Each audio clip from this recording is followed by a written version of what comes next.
Bonsoir.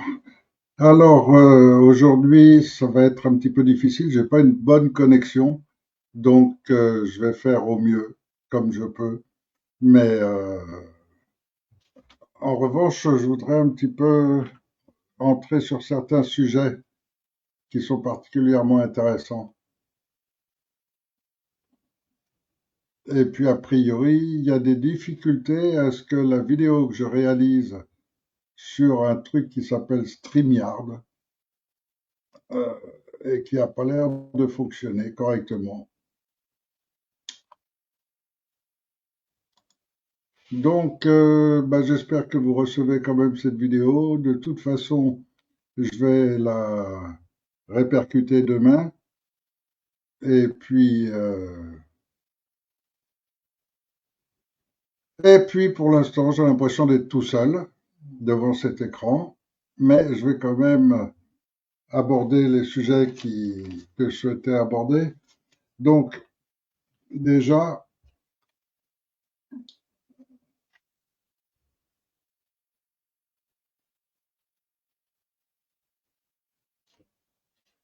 je réponds aux questions qui m'arrivent soit par mail, soit dans les commentaires. Il y a une question qui est curieuse. Et en même temps, je pensais m'en être expliqué en détail, qui me demande si vous arrivez, une fois que le CNT est en place, pourquoi est-ce que vous ne resteriez que 3 mois? Eh bien, parce que la réponse, elle est toute simple, c'est parce que c'est le temps nécessaire, le temps obligatoire dont j'ai besoin pour mettre en place la structure, parce que j'ai jamais eu l'intention d'entrer dans la politique, ni de spécialement m'occuper plus de la France que d'un autre pays. Donc, le temps nécessaire à mettre en place cette structure, je l'ai estimé, calculé avec d'autres gens, et en 3 mois, c'est fait. Donc après, j'ai plus rien à faire dans la politique, ça m'intéresse pas. Et j'ai un autre projet, un projet qui est derrière. Et celui-là, la France, pour moi, c'est juste le tremplin qui me permet d'aboutir à cet autre projet. Donc voilà pourquoi j'ai pas du tout l'intention de rester plus que les 3 mois nécessaires.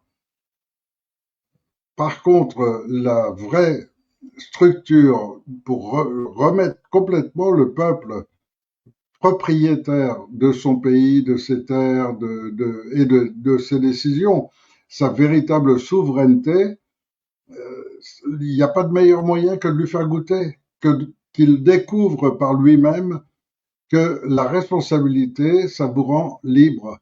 Et en étant responsable de sa vie, de ses décisions, de ses choix et de la société qu'il veut, ben le peuple devient naturellement libre. Et donc, il faut 3 mois pour mettre en place cette structure. J'ai pas besoin de plus. Alors, en revanche, je vais vous présenter quelques personnes qui sont très actives avec moi. Alors, bien sûr, Kémy Seba. Beaucoup de gens aujourd'hui ne connaissent plus son nom ni rien. Mais Kémy Seba est quelqu'un de très important. Kémy Seba est un Africain qui se bat essentiellement pour la cause africaine et qui est poursuivi pour cela, qui subit toutes sortes de... Mais il est d'origine française. Il parle français comme vous et moi. Et donc, par l'intermédiaire de cette langue, ça fait 20 ans que je le connais, qui travaille toujours dans le même schéma et que malgré tout ce qu'il a subi, il garde toujours ce même esprit et il est toujours présent. Ce qui est le cas aussi de Eva, qui je crois est encore vivante, mais qui est très âgée et qui avait lancé des réseaux qui en France ont commencé à faire connaître beaucoup de choses, qui s'appellent Eva Erziston ou encore SOS Crise. C'était des blogs extrêmement actifs dans les années 2006 à 2015. Vous avez bien sûr également Marie qui était extrêmement active, qui avait un blog qui s'appelait MH370, où elle défendait les réalités de l'écrasement de l'avion, elle défendait euh, tous les sujets qu'on connaît maintenant, et en même temps, elle avait une conscience élevée, largement au-dessus des gens aujourd'hui qui vous présentent sur les réseaux sociaux En fait, j'ai rien trouvé de nouveau sur les réseaux sociaux. Ils présentent tout ce que vous trouverez dans mon livre que j'ai écrit il y a 25 ans. Donc, quelqu'un encore qui a beaucoup d'impact et qui fait partie de ceux qui nous ont évité que la crise qu'ils ont lancée avec le Covid ait eu lieu en 2007-2008 comme c'était prévu au départ. C'est, et c'est beaucoup grâce à elle. Elle s'appelle Jan Bürgermeister. C'est une Allemande. Elle était une journaliste très importante en Allemagne. Elle travaillait pour le plus gros magazine, l'équivalent d'un Paris Match en France, et elle était une véritable vedette. Mais découvrant ça, elle l'a révélé. Depuis, elle a perdu son travail, elle est attaquée de toutes parts. Et c'est aussi le cas de quelqu'un d'autre qui est avec moi depuis très longtemps également et qui a même commencé avant moi déjà, qui avait commencé déjà à s'opposer à la pédocriminalité et donc qui protège les enfants. Et la protection des enfants lui coûte très cher et qui continue malgré tout ce qu'il a subi jusqu'à présent et qui est également avec moi dans le but de cette transition que représente le CNT. Donc je vous laisse l'écouter puisque j'ai préparé sa vidéo et je vous laisse écouter un petit peu parce que après 2021, car en 2020, lorsqu'on est monté à Paris pour essayer d'alerter le peuple de surtout pas se faire injecter, de se protéger au maximum au niveau de la santé, que c'était l'attaque avec laquelle il comptait dépeupler une bonne partie de la France, eh bien, il a été arrêté peu de temps après moi, et en même temps, il a été également condamné et poursuivi, et ensuite, il a réussi à s'enfuir en Suisse, d'où il a réussi à alerter une branche des Nations Unies, car les Nations Unies, l'ONU, que vous connaissez comme l'OTAN, etc., tout ça, ce sont des organismes américains qui ne sont pas du tout internationaux, mais qui s'appellent, utilisent l'appellation organisme international, comme si c'était pour le monde entier, alors que c'est strictement américain. Et nous, on est passé tellement sujet américain que on l'admet comme étant une norme internationale, mais c'est faux. Or, à l'ONU, il y a de multiples organismes qui travaillent à l'ONU. Le plus connu que beaucoup de gens connaissent, c'est la Lucifer Trust, qui est une société bâtie par Alexis Crowley, un grand sataniste, avec d'autres personnes également qui sont dans la même mouvance et qui régit à l'ONU la plupart des normes sociales et religieuses, mais qui est un organisme. Automatiquement, l'ONU est obligée aussi de faire paraître des organismes vrais, des organismes sains, tels que par exemple la Déclaration des droits de l'homme, les droits humains, les droits de l'enfant, et ainsi de suite. Et donc, ce monsieur qui est avec moi depuis longtemps également s'appelle Christian Maillot, que beaucoup connaissent sous le nom de Stan Maillot. Et Stan Maillot a été poursuivi en justice, il est toujours attaqué en justice parce qu'il défend les enfants contre la pédocriminalité. Et il essaye de protéger les mères qui essayent de s'enfuir avec leur enfant ou autre. Donc, et ça lui a coûté très cher. Et donc, au constat évident que la justice est là pour protéger la pédocriminalité, est là pour protéger l'inceste, etc., ça montre la suite de la société. Normalement, quelqu'un comme Stan Maillot, c'est quelqu'un à qui on devrait remettre des médailles. C'est quelqu'un qui devrait être honoré par tout le monde. Combien il y a de défenseurs de la pédocriminalité? Il y a très peu. Et ceux qui s'engagent complètement et qui protègent. Et en plus, lui, il a protégé des gradés de l'armée française, tels que Majadi, par exemple, qui était une gradée de l'armée française, qu'il a protégé contre la justice et contre les pédosataniques qui voulaient s'en prendre à son enfant. Il a réussi à les protéger et aujourd'hui, il est poursuivi par la justice pour avoir protégé ses enfants. C'est un monde complètement à l'envers. Or, la dernière fois qu'il a fait une vidéo, ça remonte à il y a un peu plus d'un an, où il raconte comment il a obtenu des, on va dire, des assentiments de la part de cet organisme de l'ONU, comme quoi il a bien fait de protéger les enfants et comme quoi il condamne et il obtient de la part de cet organisme de l'ONU, il obtient une condamnation de la France. La France est condamnée pour protéger les pédocriminels. Donc, je vous laisse l'écouter et en même temps, je vais vous commander parce que ce qui lui est arrivé correspond à ce qui m'arrive aussi. Faire un petit explicatif du fait qu'on ait décidé de partir sous les radars à nouveau, donc il y a 6 mois en arrière, en décembre 2023. Nous sentions que le vent allait tourner pour nous méchamment. Nous sentions que le vent allait tourner méchamment dans le sens où nous venions de remporter un coup quand même assez fumant avec le travail que nous avions pu faire avec la rapporteuse spéciale de l'ONU sur le cas de Priscilla Majani et sur le cas de Sophie Abida. Et il était tout à fait imaginable qu'il y ait des représailles qui soient assez rapidement déclenchées contre nous à l'issue de cette petite et relative victoire. Ben, c'était quand même pas rien hein, de mettre, comme disait Christophe Péchou dans la vidéo qu'on a fait avec Agora TV, qui est publiée, que c'est pas rien d'accuser un État. Hein. Et là, la France était accusée. Et c'est sûr qu'ils n'ont pas apprécié la farce. Et les représailles, ils n'ont pas attendu trop longtemps. Hein. Voilà, donc, annonçons la couleur. Bon, ça, vous pouviez vous en douter. Quand j'ai quitté la Suisse, je ne faisais l'objet que d'un mandat d'arrêt national émis en France et dans le cadre de l'opération Chocolat, donc une affaire qui ne concernait absolument pas Janet. Je pouvais redouter qu'à un moment donné, il y ait un mandat d'arrêt international pour cette affaire-là, mais enfin, il fallait tout de même qu'il y ait que l'instruction soit clôturée, qu'il y ait un jugement, etc. Ça prend du temps. Donc après. Alors, pour intervenir là-dessus, l'intervention chocolat, c'est une intervention qu'avait fait Christian après que j'ai été arrêté et qu'il ait bloqué le mouvement et saisi toutes mes listes et toutes mes archives.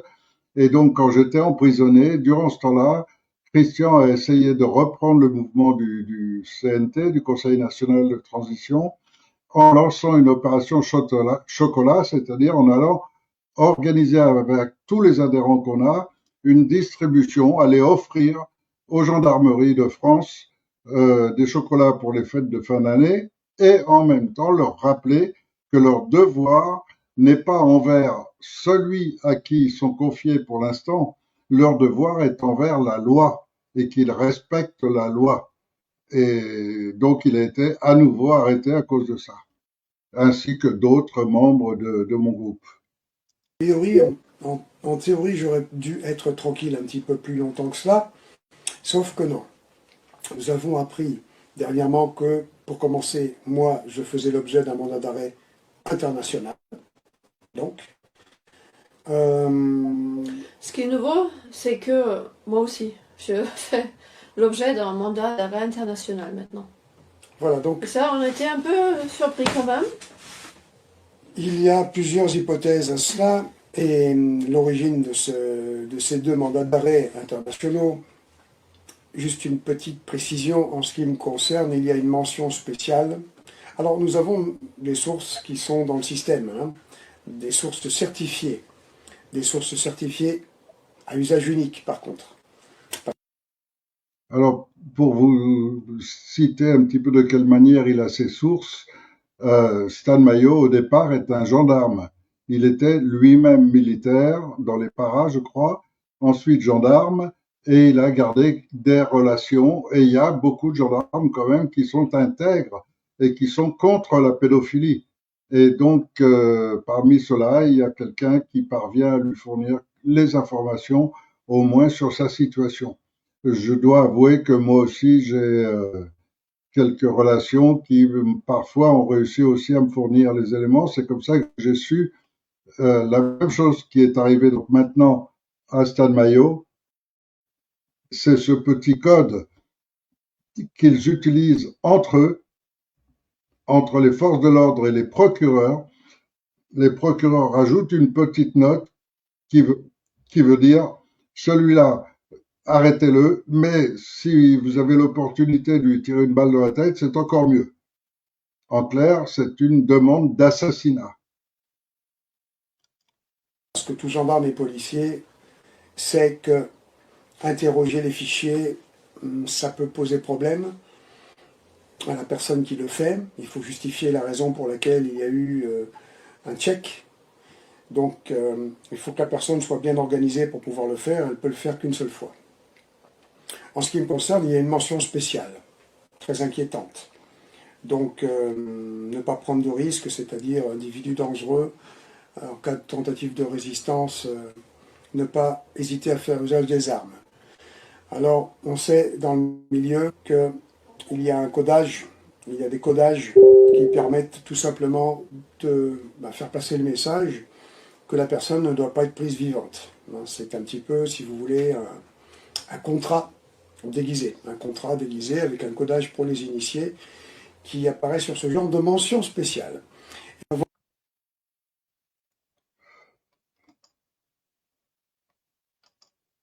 Donc, en clair, et c'est également ce qui m'arrive à moi, euh, une mention spéciale qui dit individu très dangereux, ne pas hésiter à tirer. Et ça, c'est un, comme il le dit, un codage, c'est-à-dire c'est une instruction directe recommandée par le procureur pour, si vous pouvez l'assassiner, faites-le. En clair, c'est une demande d'assassinat.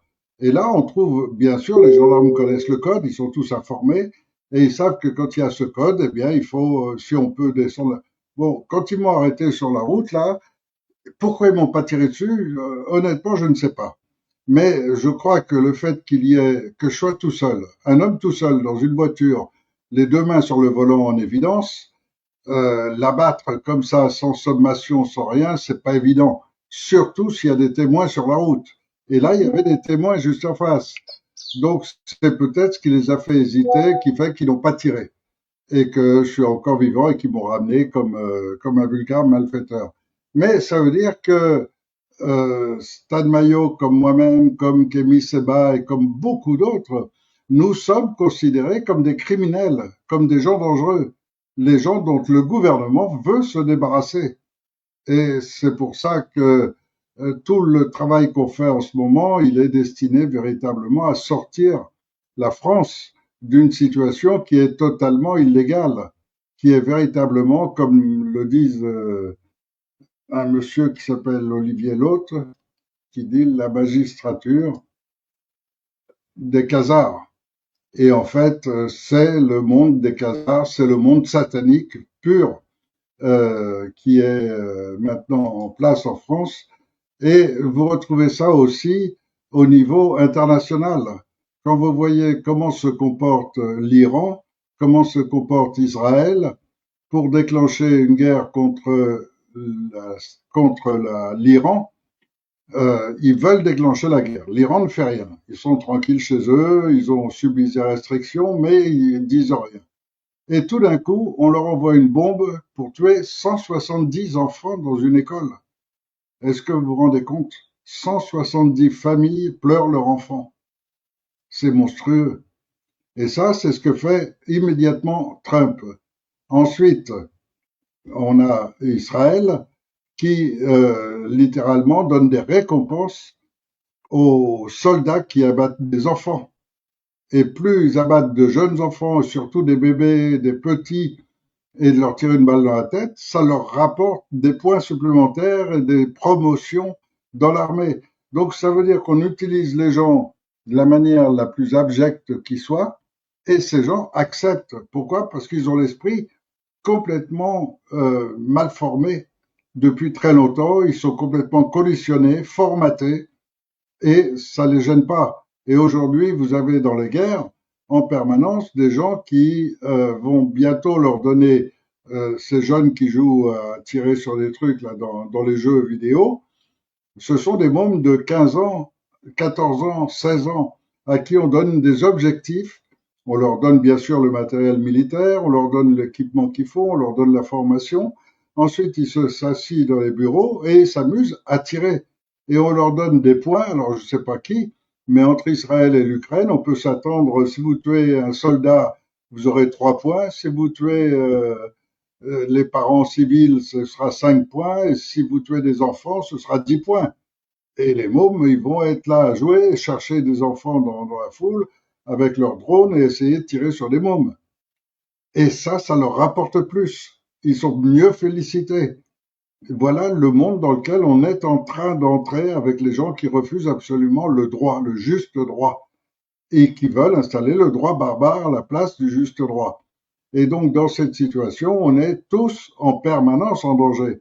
Car n'importe qui d'entre vous qui m'écoutez en ce moment, demain, il vous arrive la même chose et pour une raison X, vous vous révoltez, vous pouvez être abattu comme un chien. Vous n'avez plus aucune valeur juridique. Et le monde actuel est en train de passer au droit barbare, c'est-à-dire qu'ils font ce qu'ils veulent. Et n'oubliez jamais que chaque pays s'identifie à son dirigeant. Quand on parle des Américains, immédiatement on pense à Trump. Quand on parle des Israéliens ou des Juifs, immédiatement on pense à Netanyahou. Et malheureusement, quand on parle des Français, maintenant on pense à Macron. Et tous les Français, nous sommes tous maintenant considérés comme des pervers, comme des malades psychotiques. On est tous considérés au même niveau qu'un Macron. On est tous rabaissés à ce niveau-là. Et on est rabaissé au niveau d'un type qui se présente comme le président alors qu'il ne l'est pas du tout, il est totalement illégal. Mais il a la force pour lui, il a les gendarmes pour lui, la police pour lui, et parmi eux, il a les pires criminels qui soient, et ceux-là travaillent pour lui directement, et servent d'exemple et entraînent les autres. Donc, il faut absolument en sortir, et je crois avoir trouvé peut-être un moyen d'y parvenir. C'est la dernière partie de cette grande vidéo que j'ai faite qui dure 2h20, dans laquelle j'explique totalement ma position de A à Z sur le plan international comme sur le plan national. Et donc, c'est cette vidéo que je vais vous mettre maintenant, et pour la première fois donc que je diffuse, qui est la dernière partie et qui va permettre que vous ayez toute la connaissance du programme que je mets en place pour ces élections, pour sortir la France de cette situation actuelle. Par la nouvelle civilisation, se mettre en route et que la France rayonne à nouveau. Car la France peut rayonner à nouveau, on a tout ce qu'il faut pour ça. Voilà, donc si vous avez un peu d'amour de ce pays, un vrai amour de la liberté, l'amour du droit à vivre en paix, alors à vous de jouer.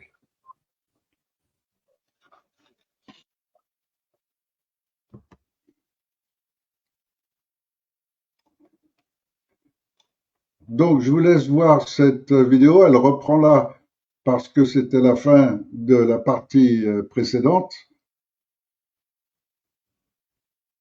Si vous avez vu les parties précédentes, vous savez qu'après,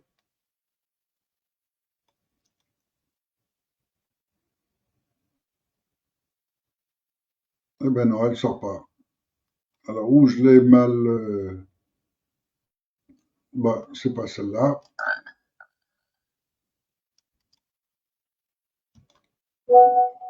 Bon ben puisque je peux pas la mettre, je sais pas ce qui se passe avec StreamYard aujourd'hui, mais j'ai du mal. Christian Ménard nous dit abattre un chien n'est pas normal non plus. Tout à fait d'accord. Et avec la même raison, quelqu'un ajoute, ça ne sert à rien de parler du génocide des Palestiniens tant qu'on n'est pas libéré en France. Tout à fait, entièrement juste. Et, et se libérer en France, ça va demander encore un travail spécial. Et donc je vais le mettre, j'arrive pas à la mettre maintenant, je sais pas pourquoi. J'arrive pas à trouver le fichier, ou je sais pas pourquoi.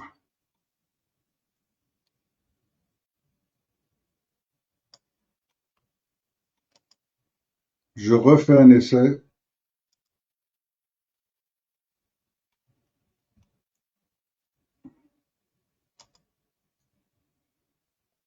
On retrouve assez facilement par le schéma que j'ai décrit précédemment, à savoir chaque groupe, chaque peuple, chaque nation choisit un, deux ou trois de ses meilleurs, de ceux que le peuple considère comme les meilleurs philosophes, les meilleurs humanistes. Il n'est pas demandé qu'ils aient des super diplômes, il n'est pas demandé. Non, ce qu'il faut, c'est des gens qui soient vrais, des gens authentiques. Et ça, ce sera notre travail à tous de nous assurer d'avoir ces gens-là et de pouvoir les remplacer, si ce n'est pas le cas, de les remplacer facilement. Et c'est ce même schéma que j'ai répercuté.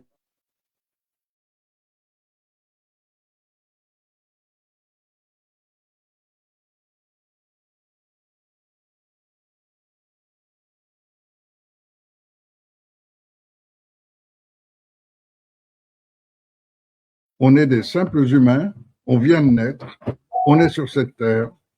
Cette terre, elle a des frontières à peu près naturelles entre le Rhin d'un côté, les montagnes de l'autre, la mer de l'autre, etc. Qu'est-ce qu'on fait dans notre pays? Comment est-ce qu'on s'organise? Est-ce que votre premier réflexe, c'est de vous dire on choisit un roi qui décidera tout pour nous? Est-ce que c'est ça que vous croyez que les humains feraient? Moi, je ne le crois pas. Et donc, ne le croyant pas, tout le monde devrait pouvoir s'exprimer, exprimer son idée et d'avoir une structure qui permette que automatiquement, ce sont les meilleures pensées qui arrivent en tête, les meilleures idées qui arrivent en tête. Bon, je ne vais pas insister parce on peut tous être dans la...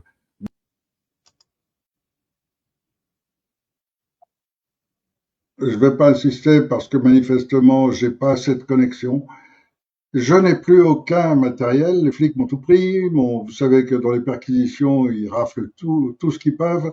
Et comme la dernière grosse perquisition que j'ai subie, c'était juste avant cette conférence qui était prévue à Paris, ils se sont assurés de rien me laisser. Donc, ils m'ont absolument tout pris. Ils m'ont pris 3 ordinateurs, 2 téléphones, ils m'ont pris toutes mes archives, absolument tout. Ce qui fait que ils me privaient complètement des moyens de continuer à m'exprimer. Après, ils me mettent rapidement en prison. Et là, ils vous mettent au silence total. Vous êtes en isolement total et il faut des mois et des mois avant de pouvoir retrouver au moins le droit d'écrire ou d'avoir des nouvelles de ce qui se passe en dehors de la prison. Donc ça, je l'ai vécu. Je crois que ça fait partie de ces choses avec lesquelles ils ont réussi à dissuader beaucoup de gens qui voulaient se révolter. Je crois aussi que beaucoup qui se révoltaient il y a 6, 7, 8 ans, aujourd'hui ont disparu parce que ça leur fait peur. Et ça se comprend. Personne ne peut supporter ça. Supporter d'être traité comme un criminel, d'être maltraité. Je ne vous parle pas des humiliations, des mauvais traitements de la prison, des conditions de la prison elle-même. C'est absolument monstrueux. C'est vraiment le terme. Et ça fait partie de ces choses à réformer complètement, euh, parce qu'on en sort. Alors si on est jeune, en pleine forme et qu'on a plein de copains et qu'on retrouve des copains sur place, tout va très bien. Je vais vous raconter un petit peu comment ça se passe. À Fleury-Mérogis, c'est là où ils m'ont mis en premier. À Fleury-Mérogis, vous avez un centre de recrutement pour que les mecs qui vont sortir dans peu de temps, ils sortent pas sans rien. Et ça, c'est entre jeunes. Alors, jeunes des cités, de quelle ville t'es, de quel coin t'es, de quelle cité t'es, ils se connaissent tous entre eux. Et donc, ils savent qu'un tel, il fournit du travail. Ce qui fait que quand ils sortent, ils savent tout de suite où aller pour récupérer la drogue qu'il faut livrer ensuite à Paris. Et ils ont toutes les informations sur comment, où acheter la drogue, où la livrer, etc. Ils ont toutes les infos pour pouvoir sortir de prison et avoir tout de suite une rentabilité. Et donc, il y a un centre de recrutement qui fonctionne entre eux, mais auquel participent un certain nombre des gardiens qui sont là, qui eux aussi travaillent de toute façon à fournir les téléphones, à fournir tout ce qui est interdit et à fournir la drogue en prison. Car à Fleury-Mérogis, c'est partout. Tout le monde a les téléphones, tout le monde a ça. Mais uniquement entre eux. Ça reste toujours un monde à part. Et quand vous avez des gens comme moi, qu'on met dans la prison, au départ, le réflexe de tout le monde, vu son âge, il est là pour la pédocriminalité. Et on est immédiatement considéré comme pédophile. Bon, moi j'ai la chance qu'à l'intérieur de la prison, il y avait plusieurs personnes qui avaient déjà vu ma vidéo, qui ont pu parler lors des promenades, dire non, lui, il n'est pas du tout là-dedans, il est là pour raison politique. Ce qui fait que j'ai été quelque part un petit peu protégé. Mais sinon, c'est les mauvais traitements assurés. Et donc, les séjours en prison, c'est monstrueux à vivre pour quelqu'un de normal. Et je pense pas que même parmi les jeunes, je pense pas qu'il y en ait beaucoup qui supportent véritablement les traitements qu'on y subit. Donc, là, je voulais vous passer cette troisième vidéo parce qu'en fait, c'est le remède que j'ai trouvé pour finalement arriver à ce qu'on participe aux élections, mais sans entrer dans le jeu. Je vais quand même vous expliquer comment ça se passe, parce que je l'ai expérimenté aux dernières élections. J'ai voulu participer et connaître tout le cinéma. Donc, déjà, les inscriptions. Il y a une multitude de papiers à remplir, il y a des déclarations à faire, etc., préfecture et tout, tralala, pour être repéré immédiatement sous contrôle des flics et tout ça. Donc ça, je l'ai fait. Ensuite de cela, il faut que vous figuriez sur la liste pour pouvoir commencer à demander des maires, car il vous faut des signatures de maires pour pouvoir vous présenter. Et il vous faut 500 signatures juste pour avoir le droit de parler, c'est tout. Mais il vous faut 500 signatures.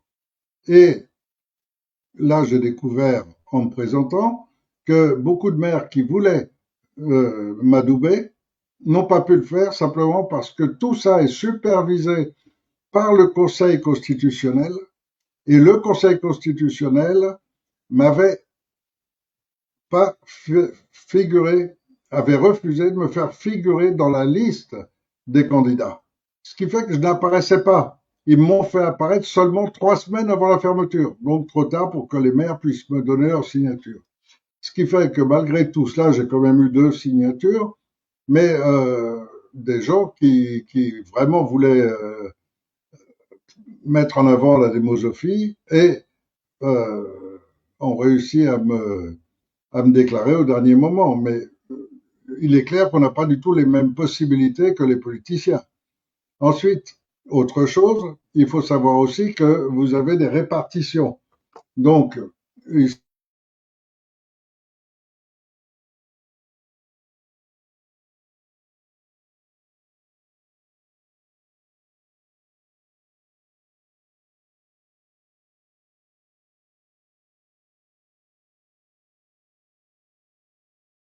c'est conseil général, conseil départemental, tout ça c'est la haute franc-maçonnerie. La franc-maçonnerie fait passer le message par courrier directement, par mail, aux maires qui ne doivent pas me donner leur signature. Et donc les maires reçoivent la menace claire, parce qu'après il y a des gens qui passent les voir et qui leur expliquent, si vous donnez votre signature à ce monsieur, l'année prochaine vous n'aurez aucune subvention.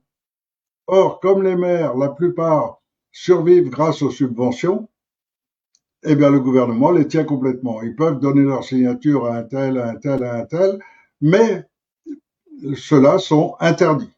Et moi, forcément, je figure dans les interdits. Alors, avec des techniques comme ça, ils peuvent empêcher quiconque de parler, parce que quand vous avez, en imaginant que vous avez les 500 signatures, ça vous donne le droit à une demi-heure de télévision à 11 heures du soir. C'est minimum, vraiment l'extrême minimum. Quand tous les candidats politiques, eux, ils seront à 8 heures du soir, on les organisera en débat les uns avec les autres, et ainsi de suite. Donner l'illusion de démocratie tout en vous offrant un mensonge permanent. Et dans ce mensonge permanent, il est clair que ceux qui pourraient dire quelque chose d'utile et de vrai sont strictement interdits. C'est pour ça que dans les élections, vous verrez encore cette année, ce sera pareil, si les élections ont lieu, ce qui est peu probable, mais qui peut arriver, eh bien, ce sera automatiquement les mêmes qui seront promotionnés et qui pourront passer. Mais vous ne verrez jamais quelqu'un comme moi. Jamais quelqu'un qui dit la vérité, jamais quelqu'un qui dénonce les choses vraies. Et si on dénonce un peu, ne serait-ce que les réseaux institutionnels de prostitution. Vous avez un avocat en ce moment, il s'appelle Michel Hamas. Et il a fait plusieurs vidéos pour dénoncer clairement que les juges, les avocats, tout le monde est parfaitement informé que les enfants enlevés à leurs parents sont placés à l'ASE et qu'à l'ASE, il y a un réseau pour la prostitution de ces enfants et que les enfants qui ont 9-10 ans n'ont pas d'autre choix que de se prostituer s'ils veulent pouvoir survivre. Et on les met dans cette situation. Et ça, c'est le rôle de l'ASE. Or, l'ASE, c'est Association d'aide à l'enfance, ou je sais pas, un truc comme ça, qui normalement est une institution, donc qui appartient directement à l'État. Et c'est le principal réseau de prostitution qu'il y ait en France et qui forme les jeunes enfants pour que ce soient des prostituées permanents ensuite. Donc un monde vraiment pourri contre lequel s'élève Stan Mayo, qui aujourd'hui est en fuite dans un pays dans lequel il n'y a pas d'extradition vers la France, chose que tous les principaux qui essayent de dénoncer doivent faire, c'est se réfugier dans les pays où il n'y a pas une extradition vers la France. Et donc, même avec un mandat international, on peut être protégé si on va se cacher en Russie, en Chine ou en Mongolie. Mais encore faut-il avoir les moyens d'y aller. Encore, c'est pas.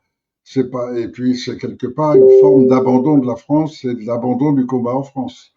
Donc, moi, j'ai passé l'âge, je n'ai plus la pêche, la forme et la capacité. J'ai plus aucun moyen puisqu'ils m'ont absolument tout retiré, mais vraiment tout retiré.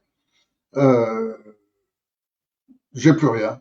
Donc aujourd'hui, je suis un clochard hébergé chez quelqu'un qui a pitié de moi et qui a un petit ordinateur sur lequel je peux faire encore des vidéos de temps en temps.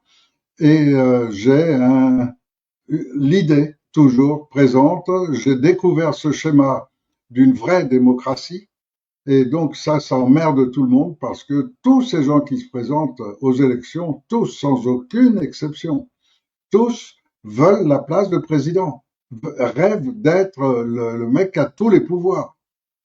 Et la République est organisée pour déguiser complètement une démocratie en une forme de pire qu'une royauté. Parce qu'un roi n'aurait jamais les pouvoirs qu'a un président de la République. La République est le pire de tous les systèmes, et depuis longtemps on le sait. C'est comme ça que l'Empire romain s'est effondré, c'est comme ça que l'Empire grec s'est effondré. La République a tué littéralement sa population, sa civilisation. Et aujourd'hui, on a besoin d'un changement civilisationnel. C'est pour ça qu'il faut virer ce système de République. Il faut revenir à l'État qui a été créé par nos ancêtres lorsqu'ils se sont révoltés, et même si ce n'était pas vraiment eux, en tout cas beaucoup ont suivi. Et effectivement, maintenant, il faut mieux qu'un roi ou qu'une religion pour diriger le pays, il faut un peuple pensant, responsable. Et un peuple souverain, tel que c'était prévu, devrait être la règle. Et la règle, c'est une règle qui se transforme complètement parce qu'on a tous les mêmes aspirations. On a tous envie de manger correctement, d'élever nos enfants en sécurité, de les envoyer à l'école en pleine sécurité et de les envoyer avec l'esprit tranquille. On a envie tous de la même chose. C'est tout simple. Alors il y a aussi des gens qui me posent parfois la question, j'ai vu la question, comment ça se fait que vous ayez toujours ce monsieur Mohamed qui vous accompagne souvent dans les vidéos ou qui de son côté n'arrête pas de parler de la démosophie? Je vois pas, j'avoue qu'au départ, j'ai pas bien compris la question. Ce qui vous gêne, c'est qu'il s'appelle Mohamed, mais j'ai aussi des Samuel, j'ai aussi des Jean, des Louis, des Pierre, Donc les prénoms, on s'en fout. Et dans ma façon de penser, je ne vois que l'homme, l'être humain, face à moi. Alors, il y a des gens qui me disent, oui, mais il est peut-être musulman, il est peut-être chrétien, il est peut-être bouddhiste, mais on s'en fout complètement. On ne s'occupe jamais des religions. Mais jamais, quand je dis jamais, en 15 ans, dans mon mouvement, et on est monté à près de 100 000 personnes, je n'ai jamais eu la moindre discussion à propos de ça. On parle de bon sens, on parle d'intelligence, on parle de cœur, on parle d'humanisme, mais on ne s'occupe pas des religions des gens. Vous rentrez chez vous, vous êtes ce que vous voulez quand vous rentrez chez vous. J'ai avec moi des juifs, des musulmans, des bouddhistes, des chrétiens catholiques, d'autres protestants. On s'en fout complètement, je ne m'occupe pas des religions des gens. Donc, être complètement apolitique, asocial et areligieux, ça veut dire qu'on se prive totalement de ces notions, on n'en a pas besoin. Pour vivre, que vous soyez extrêmement riche ou extrêmement pauvre, de toute façon, vous remplissez votre estomac 2 fois par jour. Et que vous soyez d'une religion, d'un niveau social ou d'un autre. Non, on est en train de créer un nouveau monde. On est en train de partir de zéro et on le fait tous ensemble. Tous ensemble, c'est tous ceux qui sont sur le territoire de France. Et il y a toutes sortes de gens, de toutes sortes de religions, de toutes sortes d'idées. Et même si vous prenez des gens de la même religion, vous pouvez être sûr qu'ils ne sont pas d'accord entre eux et qu'ils ont plein de points de divergence. Donc on se fiche complètement, ce sont des gens avec l'esprit libre. Et les esprits libres, c'est complètement au-dessus de tout ça. Donc, n'écoutez pas tout cela. Il y a un monsieur qui s'appelle anarchiste nationaliste. Alors l'anarchisme, c'est une forme de gouvernance qui n'a jamais été utilisée malheureusement, mais qui mériterait de l'être. Parce que l'anarchisme, c'est le peuple souverain. Le peuple souverain, c'est naturellement de l'anarchisme. C'est-à-dire, nous sommes tous responsables, nous sommes tous solidaires, on veut tous défendre notre pays, on veut tous défendre nos valeurs, et nos valeurs, c'est la protection de nos enfants. Et si j'envoie mes enfants à l'école et qu'ils passent devant votre maison et que vous voyez qu'un mec va aborder mes enfants, je sais que vous allez déjà vous-même réagir, vous-même sortir, montrer que vous êtes là, et que si le mec avait un mauvais geste envers un de mes enfants, immédiatement un voisin interviendrait. Comme moi, j'interviendrai immédiatement si vos enfants étaient menacés. Et donc ça, c'est notre nature réelle. Et la nature réelle qui est basée sur le bon sens et le juste droit, c'est une nature totalement différente du monde qu'ils veulent, eux. Donc, ne tenons pas compte de tout cela. Je réponds à ces questions parce que quelqu'un me demande la question pourquoi ce Mohamed est souvent présent, etc. Ben oui, il fait partie de ces esprits libres et en plus de ça, j'ai beaucoup de considération pour lui, ce qui fait qu'effectivement, il le sait, il a un rôle important à jouer en plus dans le nouveau système, puisque dans le nouveau système, on avait à peu près tout prévu dans tous les domaines, éducation, santé, etc. Mais il y a certains points presque inexistants actuellement et qu'il fallait créer. Donc il fallait créer une vraie police du peuple. Or, ça, c'est ce qu'on a créé, ça s'appelle la néopole, et Mohamed jouera un rôle particulier dedans, dans la mesure où, par exemple, lorsque des flics arrêtent un pédophile, ils vont pas le relâcher 3 heures après. Les mêmes flics continuent de le suivre et vont le suivre au tribunal, vont voir ce que le juge va bien décider et va vérifier qu'effectivement le juge... Et ils sont en droit de faire appel contre le juge, car c'est aussi un des gros points faibles de notre système actuel, c'est une justice qui est plus du tout indépendante. Elle l'a jamais été, mais là, elle l'est plus du tout. Et donc la justice aujourd'hui travaille uniquement à protéger les criminels, les pédocriminels, les politiciens, les escrocs de nos finances. Je rappelle que de tous les côtés, il y a des milliards qui se perdent et qui disparaissent. Et on s'en contente. On dit, ah oui, tiens, il y a 3 milliards qui ont disparu de la sécurité sociale. Il y a 4 milliards qui sont perdus là à France Travail.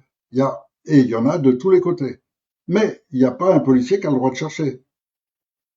Donc la néopole, c'est appuyer ces policiers pour qu'ils aillent chercher où est la vérité, où est passé l'argent, comment ça se passe, tout connaître, faire passer les gens en justice et s'assurer qu'ils soient vraiment condamnés. Et ça, ce sera le rôle de Anéopole, dont Mohamed fera partie immédiatement. De même que Stan Mayo a un savoir contre la pédophilie, il a les connaissances intellectuelles sur les textes, sur les textes de loi, sur tous les textes de loi qui peuvent être utiles pour protéger les enfants et assurer des vrais châtiments à ceux qui maltraitent des enfants. De même que ce monsieur tout à l'heure qui parlait, c'est pareil, on ne doit pas maltraiter un chien. Effectivement. Donc, il y a ce concept de responsabilité où tous ensemble, si on voit un mec en train de torturer un chien ou un chat, bah, notre réflexe naturel et normal, c'est de considérer que c'est pas du juste droit. Et donc, à partir du moment où ça se dévie du juste droit, alors on doit intervenir. Intervenir à titre individuel et en tant que société. Et je crois, et quand je lis un petit peu ce qui se passe sur les réseaux sociaux, il me semble qu'il y a beaucoup de gens qui voudraient remettre en place la peine de mort pour les pédocriminels. Alors, là-dessus, j'ai ma pensée personnelle, moi aussi. J'ai toujours été un magistrateur, c'est-à-dire quelqu'un qui est comme un président, qui joue le rôle d'un président, mais qui a une vraie retenue. C'est-à-dire que je m'engage pas moi-même et je mets pas mes idées en avant et je sais pas d'influencer les gens à aller dans un sens ou dans l'autre. Et donc, c'est comme ça qu'on est efficace, effectivement. Je sais que organiser et ramener les gens vers le sujet. Mais sur certains sujets, j'ai des idées personnelles et moi, je suis, en tant qu'individu, opposé au concept de peine de mort institutionnelle. Donc, d'en faire une règle où le juge va ouvrir son petit cahier en disant celui-là, il a violé une gamine, il en a tué une autre, ça, c'est peine de mort. Et le juge va donner une peine de mort. Je suis pas du tout d'accord avec ce schéma. Je crois que la peine de mort peut être rétablie si elle est assumée. Donc, ce sont les parents des victimes qui doivent demander les peines et non pas les juges. Les juges ne doivent pas suivre un programme disant voilà ce qu'il faut faire à chaque fois. Et pour la plupart des peines, c'est les victimes qui doivent estimer les dommages qu'ils ont subis et ça me paraît complètement logique. Et donc, que le père d'une gamine qui a été assassinée par un pédocriminel dise au juge, moi je réclame le droit à la peine de mort, eh bien oui, il peut le faire, il peut le demander, et le juge n'a pas d'autre choix que d'accepter. Et donc, c'est la responsabilité du père, et c'est à lui d'exécuter sa peine de mort. Il y a des mecs qui ont le sang chaud, qui voudront lui tirer une balle dans la tête. Il y en a d'autres qui vont vouloir le torturer pendant un jour ou deux. Il y en a d'autres, ils font ce qu'ils veulent. C'est la peine qu'a donnée le juge, ils font ce qu'ils veulent. Et donc là, j'estime que c'est beaucoup plus sain comme façon de penser que d'assumer, et assumer publiquement. Assumer publiquement, c'est aussi, dans certaines peines, de rendre la peine publique. Il y a des gens, on va les condamner à des travaux forcés, bah, qu'ils les fassent devant tout le monde, et qu'on en soit témoin. Et que, je ne cache pas qu'il y a certains politiciens que vous allez me démonter les trois trucs là. Quand vous aurez enlevé les 500 tonnes de béton qu'il y a dessous et que vous aurez descendu la truc, vous serez libre. Mais d'abord, vous avez viré les trois, je sais plus comment on appelle ça, les trois éoliennes là. Et il sera aux travaux forcés, enchaîné à son travail, et il viendra tous les jours, et s'il fait pas sa part de boulot, bah, c'est lui qui allonge sa durée. Mais il faudra qu'il fasse sa part de boulot avant de sortir. Donc voilà, c'est une façon de penser. Je dis, je ne donne pas là, je donne ma façon de penser personnelle. Hein. Et donc, je crois que on doit limiter les peines, que la plupart des peines sont totalement stupides. Je l'ai vécu en prison et j'ai vu comment ça se passait. C'est d'une stupidité incroyable. Enfermer des gens dans des petites geôles de 5 mètres carrés, qu'il soit deux ou trois là-dedans, et, et en même temps les laisser traîner pendant des années dans cette situation-là, sans leur donner sans rien de constructif, sans rien d'utile. Ils ne font rien. On s'assoit, on regarde la télé. Il n'y a que ça. C'est tout ce que vous pouvez faire. Même lire un livre, c'est difficile. Il faut demander un accès spécial à, à la bibliothèque, que vous avez le droit de consulter une fois de temps, avec un temps limite, vous avez le droit de prendre un livre ou 2 livres, c'est comptabilisé, il faut le rendre la semaine d'après, etc., etc. C'est extrêmement limité. Et si en plus vous êtes avec quelqu'un qui vous met la télé à fond, bah vous pouvez rien faire, vous pouvez pas lui demander de l'éteindre. Et donc même lire est difficile. Ce qui veut dire que c'est uniquement faire souffrir les gens stupidement, de la façon la plus stupide qui soit. Et en même temps, leur retirer toute dignité humaine. Et quand on vous retire toute dignité humaine, vous êtes ramené au rang d'un chien ou d'un mouton ou d'une vache, bah vous valez pas plus, vous êtes traité comme ça, et on vous traite comme ça jusqu'au bout. Vous êtes maltraité en permanence jusqu'au jour où vous en sortez. Le jour où j'ai eu la liberté, ils m'ont fait sortir à 9 heures du soir dans une prison qui se trouve à des kilomètres du centre-ville, sans aucun moyen de transport, sans me rendre mon argent, sans rien, des valises ouvertes, jetées comme ça en dehors de la prison. Vous vous démerdez, vous n'avez même pas le droit de dire, mais attendez, quand je suis arrivé, il y avait mon ordinateur là en bon état, maintenant il est tout pété, il marche plus. Non, vous n'avez pas le droit, vous pouvez pas. Donc ils vous ont tout sacrifié, même vos affaires, et vous sortez, et vous êtes à la rue, et il n'y a aucun moyen de transport. Rien. Mais vous pouvez pas appeler un taxi? Non, on peut pas. Démerdez-vous. Vous êtes dehors et vous êtes totalement abandonné. Et ensuite, vous arrivez après, c'est tout.